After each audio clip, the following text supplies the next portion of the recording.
Hi guys, today I'm doing another one of those Jurassic Park by Michael Crichton videos. Today I'm going to be reading the scene where Dennis Nedry Dennis Nedry gets attacked by the Dilophosaurus. Here we go. The sign said electrified fence, 10,000 volts, do not touch. But Nedry opened it with his bare hand, and unlocking the gate, swinging it wide.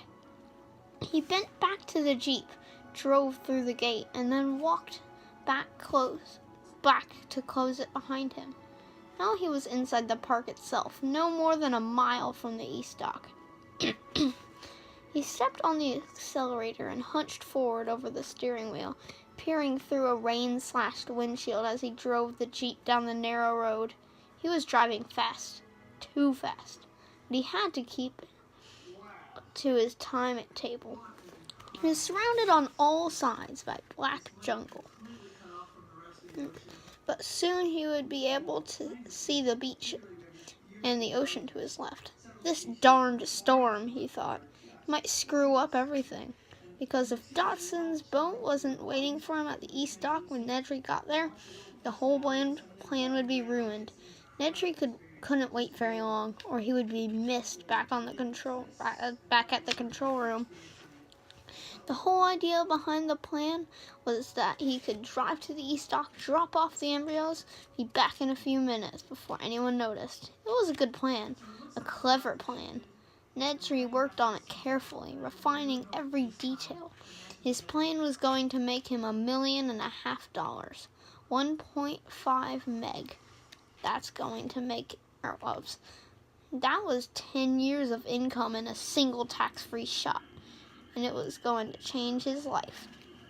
Nedry had been darned careful, even to the point of making Dodson meet him in the San Francisco airport at the last minute with an excuse about wanting to see the money. Actually, Nedry wanted to record his conversation with Dodson and mention him by name on the tape, just so that Dodson wouldn't forget that he owed the rest of the money. Nedry was including a copy of the tape with the embryos. In short, Nedry had thought of everything, except this darned storm. Something dashed across the road, a white flash in its headlights. It looked like a large rat. It scurried into the underbrush, dragging its tail. Fat tail. Possum. Amazing that a possum could survive here. You'd think the dinosaurs would get an animal like that. Where was the darned dock? He was driving fast, and he'd already been gone 5 minutes. He should have reached the East Dock by now. Had he taken a wrong turn? He didn't think so. He hadn't seen any forks in the road at all. Then where was the dock? It was a shock when he came around the corner and saw that the road terminated in a gray concrete barrier 6 feet tall and streaked down with the rain. He slammed on his brakes and the Jeep fishtailed, losing traction in an end-to-end spin. And for a horrified moment, he thought that he was going to smash into the barrier. He knew he was going to smash, and he spun the wheel frantically. The Jeep slid to a stop, the headlights just a foot from the concrete wall. He paused there, listening to the rhythmic flip of the wipers. He took a deep breath and exhaled slowly. He looked back down the road. He'd obviously taken a wrong turn somewhere. He could retrace his steps. That would take too long. Excuse me. He'd better try and find out where the heck he was. He got out of the Jeep, feeling heavy raindrops spatter on his head. It was a real tropical storm, raining so hard that it hurt. He glanced at his watch, pushing the button to illuminate the digital dial. 6 minutes gone. Where the heck was he? He walked around the concrete barrier, and on the other side, along with the rain, he heard the sound of gurgling water. Could it be the ocean? Nedry hurried forward, his eyes adjusting to the darkness as he went. Dense jungle on all sides, raindrops slapping on the leaves. The gurgling sound became louder, drawing him forward. And suddenly he came out of the foliage and felt his feet sink into the soft earth and saw the dark currents of water. The river! He was at the jungle river. Darn, he thought. At the river where? The river ran for miles through the island. He looked at his watch again. 7 minutes gone. You have a problem, Dennis, he said aloud. As if in reply, there was a soft hooting cry of an owl in the forest. Nedry hardly noticed. He was worrying about his plan. The plain fact was that time had run out.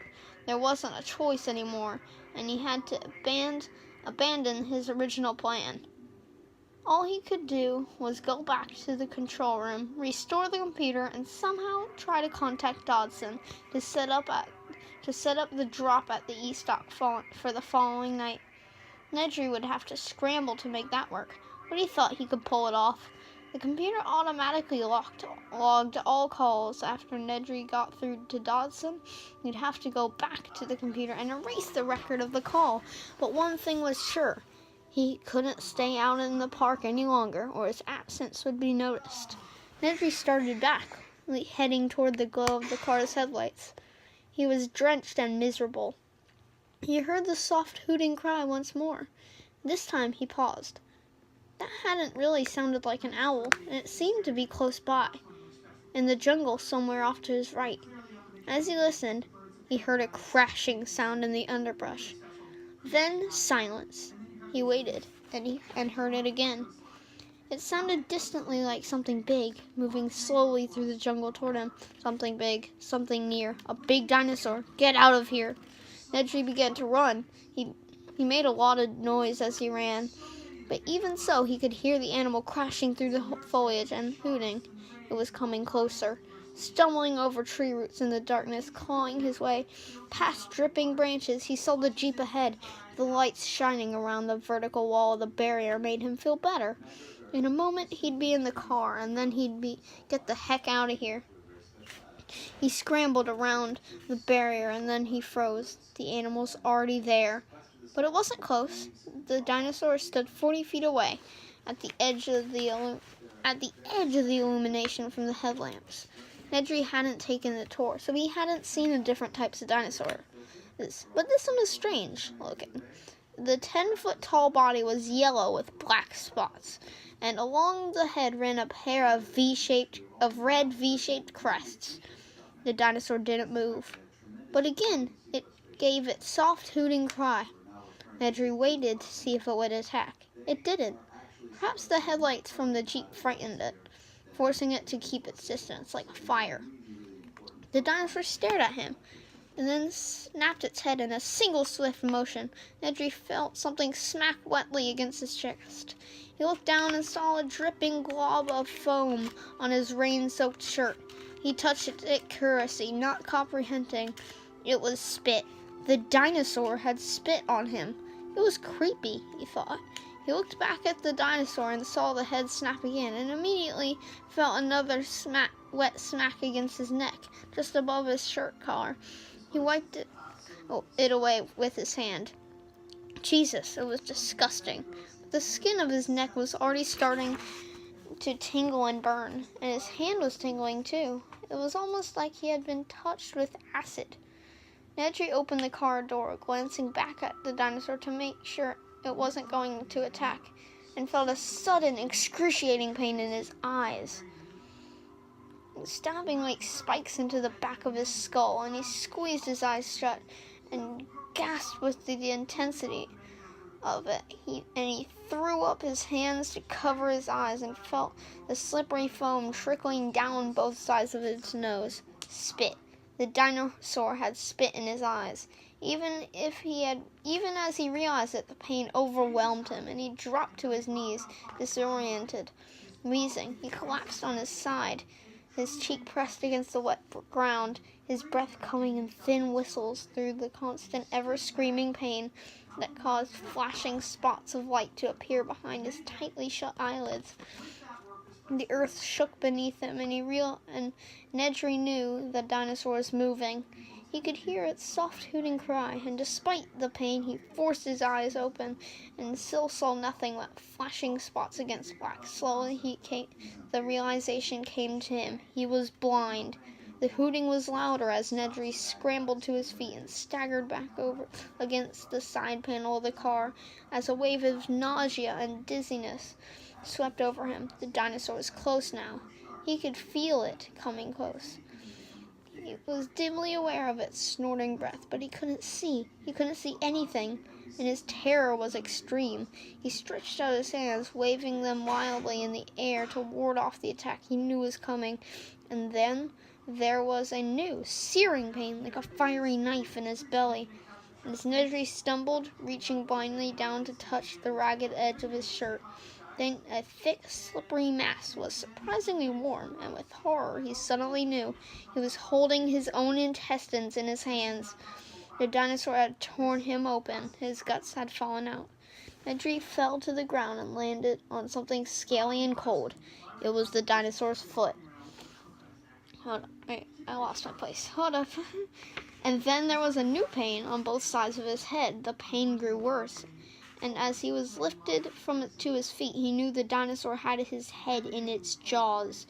And the horror of the realization was followed by a final wish that would all be ended soon. Alright, now, this was a pretty long video, but if you liked what you saw, please leave a like, and I'll see you next time.